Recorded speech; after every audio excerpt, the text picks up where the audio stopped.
Hi guys! Isa ka rin bang merong tulad nitong sa mata ko, yung tinatawag na pugita? Ito o, pagmasdan yung pugita ko. Ayan no, napapansin nyo yung brown ko, hindi na siya bilog. Ito. Nasa ano na siya, ayan nasa brown na siya. So, kailangan ko na siyang patanggal. Buti na lang merong medical mission nung nakaraan at pila-pila. So, ngayon, schedule ko na. Kakayurin na to. Dito nga pala kami ulit sa Glorieta. Nagkita-kita. Dito kami pipick upin ng sasakyan. Nasa 15 persons kami na ooperahan.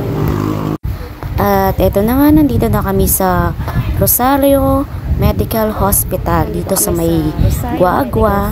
Dito nga mag-aantay na kami na tawagin yung mga pangalan namin para sa operasyon.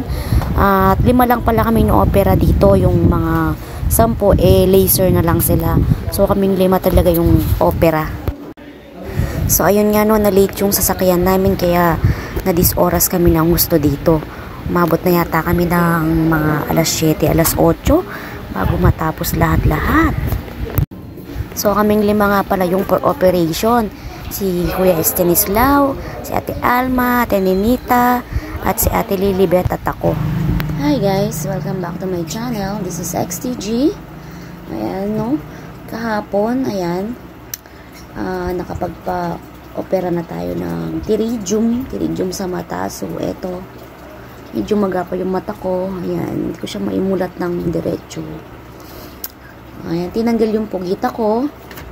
And then, ayan, nagpapagaling na lang tayo, no? Bawal ka pang yumuko-yuko at magbasa. Bawal pa siyang basain. So, kahapon pa lang, paano nga ba nakukuha yung pterygium? Saan nga ba yan galing? Or, di ba? May dalawang main causes kasi ang pterygium. Number 1 is long-term exposure to the sun's ultraviolet light. Number 2 naman ay chronic or matagal na eye irritation mula sa dry and dusty conditions. Kaya siya tinawag na surfer's eye dahil nagmamatch ang profile nila sa most common causes ng pterygium. Irritation of the eyes dahil sa buhangin at prolonged exposure to the sun. So ayun lang guys, no, advice ko lang sa inyo, ingatan nyo yung mga mata nyo. Sabi nga nila di baling bingi ka na, pipi ka, importante may mata ka, diba, yung nakakakita ka, huwag ka lang bulag, yun.